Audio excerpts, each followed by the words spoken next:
ያንተ ላክልኝ ብዬው ማለት ነው። በጧት ተነስቶ ጺሙን አስተካክሎ በቃ እንዴ ወላሂ ቆንጅዬ ሆኖ ላክልኝ። አሁን እኔ ፎቶ ላክልኝ ስለው ማለት ነው ዝም ብሎ የማይረባው ላክ እያደረገ እጪ የማያም እንደው አይሰለጥንም እያልኩ ዝም ያለው ጅንጀላ ሲሆን አማምሮ ተኳኩሎ ላክ አረገልኝ ወላሂ። ከዛ ባለቤቴን ባለፈው በሌላ አካውንት ጀንጅኘው ከዛ ሚስት የለኝም ወላሂ ለአዝማ 4 አመት የከፈተኋት እንደውም የሚገርምሽ ነገር 10 ጊዜ ነው የፈተኋት እያለ እየማለ 3 ቀን ከዛ መጨረሻ ላይ ነገርኩት።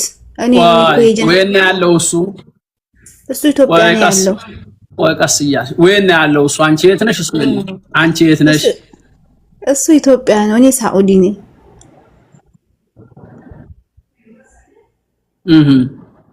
ከዛ የለኝም ብሎ ፎቶ አንቺ ይሄን ለምን አደረግሽ? ሁሉ ጊዜ እኔ ጋራ ሲያወራ አሞኛል፣ ደክሞኛል፣ በጣም ስራ ቢዚ ነኝ ይላል።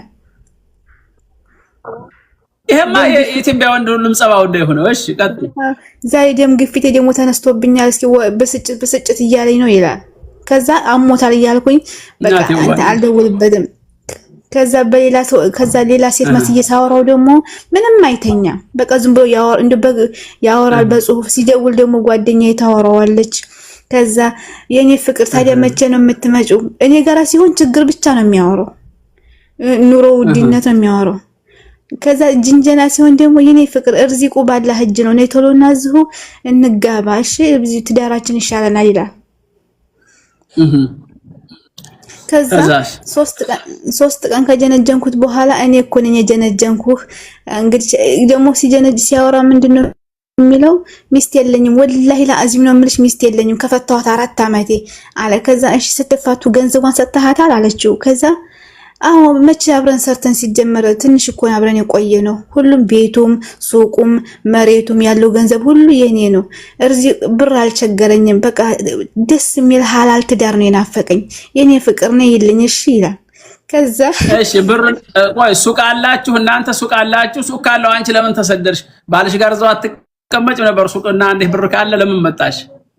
እኔ ነኝ እኮ የከፈኩት። እዚህ 10 አመት ከተጋባን 10 አመት ነው አዲስ አበባ የከፈኩለት። በአንቺ ብር ነው የከፈተው? እዚህ አብረን ነበር። እሱ ተይዞ ሲገባ አንድ ልጅ ነበረን። ልጁን ይዞ ገባ። እኔ ደግሞ እዚህ እየሰራሁኝ ቤቱንም መሬቱንም ሱቁንም ነኝ፣ ሁሉም ነገር ነኝ። ከዛ ሁሉም የኔ ገንዘብ ነው። እኔ ይልኝ እኔ ሐላል ትዳር ነው ያማረኝ ይላል። ከዛ ሻኩና ሁሉ ነገር ታሱ ይሄንን ሲል እናቴ አሁን ይሄንን ሲልሽ ስታዋሪው እንዲህ አድርገሽ ፎቶ ላኪ በቪዲዮ ልሽ ምን አይነት ነሽ? ጥቁር ነሽ? አረንጓዴ ነሽ? አይደለም እንዴ ነው ዝም በደፈናው እንደሚያወራው እና ምን ላክሽ? ቆንጆዬ አንዲት የምታምሪ ከፌስቡክ አምጥቼ ላኩለት። አውርደሽ ሌላዋል። አዎ ከዛ አቤት ስታምሪ አንደኛ አለ።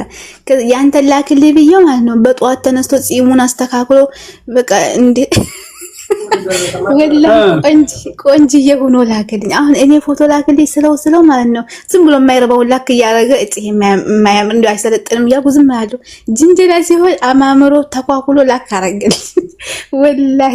ከዛ ከ4 ቀን በኋላ 3 ቀን ጀንጅኝ ድምጹን ከቀደው በኋላ እኔ ነኝ መቼም ወደድክም ጠላህም እኔ ነኝ ያስጀነጀንኩህ።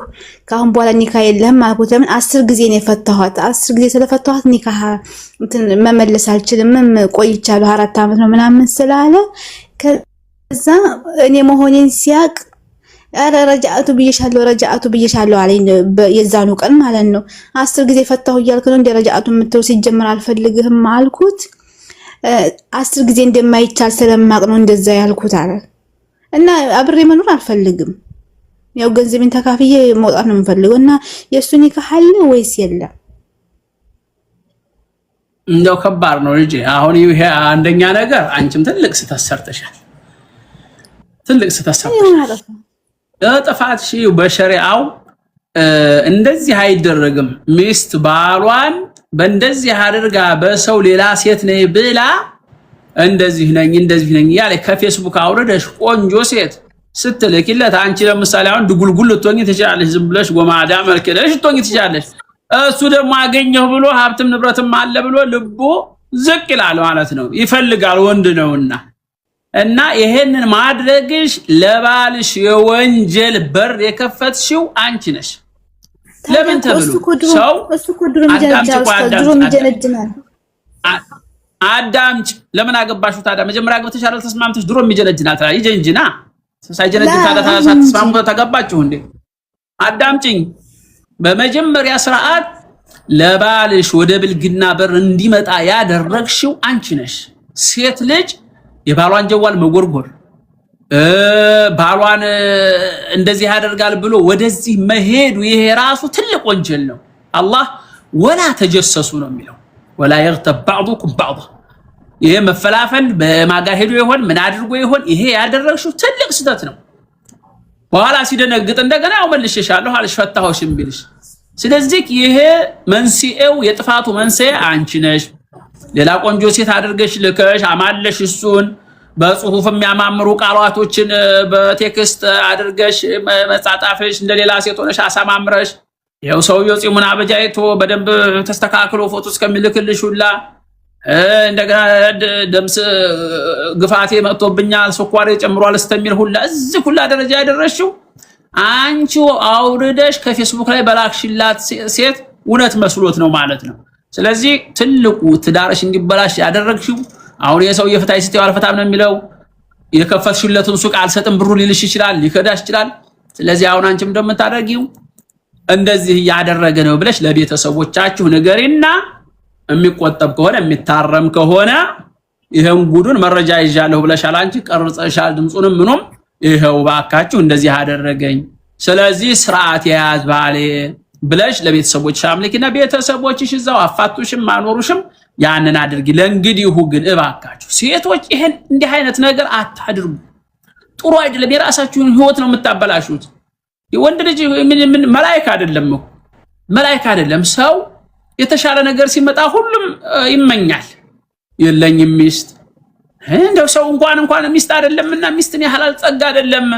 ሰው ከየመስጂዱ ከየሆነ ቦታው ከየሱቁ ወለቅ ሲደረግለት ሸበት ጫማ ያለው እንትን እስኪቸር ጫማ ሰርቆ የሚሄደው ለምንድን ነው? የተሻለ ነገር ከሆነ ብሎ ነው እኮ ሰው ጫማ ይሰርቃል እንኳን ሚስት አይደለምና። ስለዚህ ጥፋቱን የሴቶቹ የእናንተው ነው። እንደዚህ አይነት ነገር መደረግ የለበሽም ማድረግ የለብሽም። ሴቶችም ተጠንቀቁ በትዳራችሁ ላይ። ወንዶችም ሰማችሁ ሚስት ዘይነባ ከሆነች ትግስት ሆና ብመጣ ሃይ ብትልህ በውስጥ ፌሩዚ ሆና ብመጣ ሞቢና ዙዙ ሃይ ብትልህ እየው እየሰማ ነው ይሄን ጉድህን አፈን ከፍተካ እያልክ ፎቶን እየተነሳህ እየነቃቀስክ በእያረክ ፎቶ ልካለሁ ብትል የዚች የሊባል ያጋጠመው ያጋጥማሃል። ለሰው ብለህ ስታማ ለኔ ብለህ ስማ የሚባል ነገር አለ። ወንዶችም ተጠንቀቁ። በያንቺ ሁለተኛ ይሄንን አታድርጊ። አላህን ፍሪ። ጥሩ አይደለም ያደረግሽው። ሌሎችም ሴቶች የባላችሁን ነውር ጀዋሉን እንኳን አይጎረጎርም። እንደው መስጂድና ትዳር ዝም ብሎ ጧሃራ ነው ብሎ መኖር ነው የሚሻለው እንጂ ወንዶቹም ከተከታተሉ ሴቶቹም ከተከታተሉ ይሄ ጀዋል የሚያመጣው በላ ብዙ ነገር አለ ማለት ነው። ብዙም ያለያይ ነገር አለ። ሴቶቹም አታርፉም ወንዶቹም አታርፉም። እንደው ስለዚህ እንዱ ዝም ብሎ ተማምኖ መስጂድ ሲገባ እንደው ሽንት ሲንሸናበት ታልታ ያን መስጂድ ይሄ መስጂድ ነጃሳ ነው ማለት አይቻልም። ዝም ብሎ አደባርጎ ገብቶ ሰግዶ መውጣት ነው። ሴትም እንደዚሁ ወንድም እንደዚሁ ተቻችሎ መኖር ነው።